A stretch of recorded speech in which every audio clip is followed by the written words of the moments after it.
Sebagian orang mengira jika pendekar pantang mundur hanya ada di kehidupan layar kaca.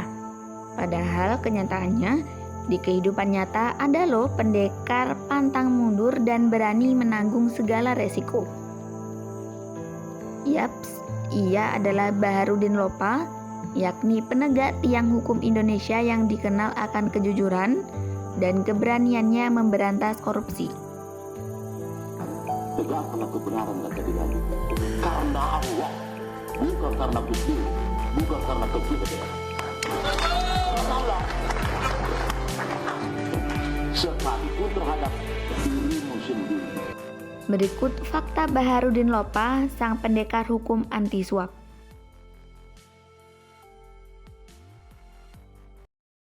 Pejabat publik keturunan bangsawan dengan kehidupan sederhana. Biasanya pejabat publik dengan kejabatan tinggi memiliki gaya hidup yang identik mewah. Namun berbeda dengan Lopa, justru dalam kesehariannya ia menerapkan gaya hidup yang cukup sederhana. Walaupun hidup dengan kesederhanaan, nyatanya pria kelahiran 17 Agustus 1935 di Desa Pembusuang, Sulawesi Barat ini berasal dari keluarga terpandang. Dalam tubuh Lopa mengalir darah bangsawan, lantaran sang kakek adalah seorang raja terpandang di daerah Mandar. Meskipun memiliki status raja, nyatanya kehidupan beliau juga sangat sederhana. Maka tak heran jika kesederhanaan itu menurun pada Lopa. Tak mau menerima hadiah dalam bentuk apapun. Kepatuhan Lopa pada hukum tampak pada sikapnya yang tak ingin menerima barang dalam bentuk apapun sebagai hadiah. Hal ini seperti saat Lopa ditugaskan menjadi Kepala Kejaksaan Tinggi Sulawesi Selatan di Makassar. Ia sangat mewanti-wanti anak buahnya agar tidak menerima hadiah dalam bentuk apapun, meskipun sekeranjang parsel. Selain itu, peraturan tersebut juga berlaku di keluarganya. Menjadi bupati, menteri, hingga jaksa agung di usia muda. Saat statusnya masih menjadi mahasiswa hukum di Universitas Hasanuddin, Lopa diminta menjadi jaksa di Kajari Makassar. 2 tahun di sana prestasinya di bidang hukum cukup sangat baik. Lalu kemudian Lopa diangkat menjadi Bupati Majene di usia 25 tahun. Usia yang tergolong masih sangat muda, bahkan untuk jabatan bupati. Pada 1964, Lopa kembali berkarir di ranah hukum sebagai seorang jaksa. Ia menjabat sebagai Kepala Kejaksaan Ternate hingga 1966. Selanjutnya, Lopa menjabat sebagai Kepala Kejaksaan Sulawesi Tenggara hingga 1970. Di berbagai daerah lainnya, Lopa juga menjabat sebagai Kepala Kejaksaan seperti di Aceh dan Kalimantan Barat. Setelah itu, Lopa dimutasi ke Jakarta untuk mengemban jabatan sebagai Kepala Pusdiklat Kejaksaan Agung hingga 1982. Pada 1982 hingga 1986, Lopa kembali ditugaskan sebagai Kepala Kejaksaan Tinggi Sulawesi Selatan di Makassar. Pada 1988, Lopa diberi jabatan sebagai Direktur Jenderal Lembaga Permasyarakatan hingga 1995. Ketika Kiai Haji Abdurrahman Wahid atau Gus Dur menjadi Presiden Republik Indonesia, Lopa ditunjuk menjadi Menteri Kehakiman dan HAM pada 9 Februari 2001. Sekitar 4 bulan menjabat sebagai menteri, Lopa dialihkan tugas menjadi Jaksa Agung. Kasus besar yang pernah ditangani Lopa. Saat masih hidup, Lopa pernah menangani beberapa kasus besar. Kasus besar pertama yang ia tangani adalah Andi Sele.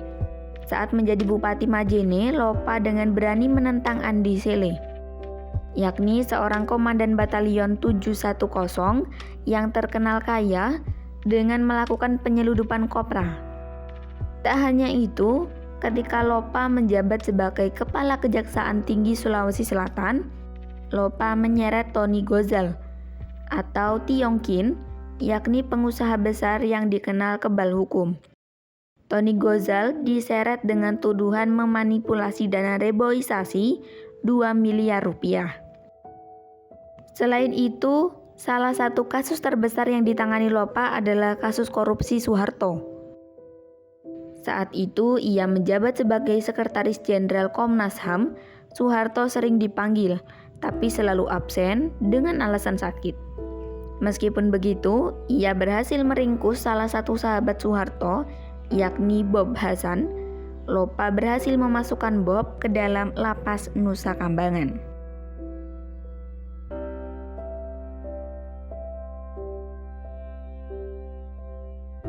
Pernah diajak duel tembak dan menolak 1 truk durian.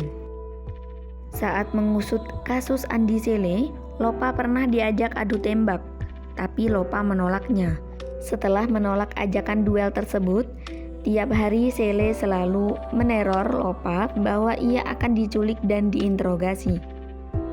Beruntung saat itu kapten dari satuan kepolisian bernama Andi Dadi melindungi nyawa Lopa. Tak berhenti di situ, Lopa juga pernah diberikan 1 truk durian, namun dengan tegas ia menolak dan menyuruh mobil itu kembali. Menambah penghasilan melalui tulisan. Bagi Lopa, menjalani kehidupan sederhana adalah sebagian memegang prinsip kejujuran dan integritas. Karena itu, untuk menambah penghasilannya, dia rajin menulis kolom di berbagai majalah dan surat kabar. Pada Juni 2001 atau sebulan sebelum wafat, Lopa menelpon redaksi majalah Tempo untuk menanyakan kolom yang telah dikirimnya yang belum dimuat. Redaksi majalah Tempo sebenarnya nyaris menolak kolom tersebut karena isinya dianggap biasa tentang masalah narkoba. Pada akhirnya, redaksi memutuskan memuat tulisan hasil karya Lopa. Namun ketika redaktur kolom Tempo ditugaskan mewawancarai dia untuk menambah kedalaman isi komentar tersebut, ternyata kolom tersebut menjadi catatan terakhir yang dibuat Lopa karena ia meninggal dunia. Meninggal dunia setelah menunaikan ibadah umroh di Tanah Suci. Lopa tiba di Riyadh pada 26 Juni 2001 untuk serah terima jabatan dengan Wakil Kepala Perwakilan Republik Indonesia Kemas Fahrudin yang diselenggarakan pada 27 Juni 2001. Pada 28 Juni 2001, Lopa dan istri serta rombongan menyempatkan ibadah umroh di Mekah.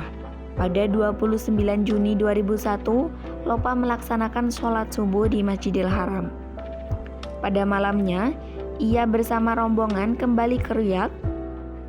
Pada saat itu, daya tahan tubuhnya mengalami gangguan akibat melaksanakan kegiatan fisik tanpa henti. Tepat pada 30 Juni, Lopa dilarikan ke Rumah Sakit Al-Hamaidi karena mual-mual. Setelah dirawat beberapa hari, dia dinyatakan meninggal dunia.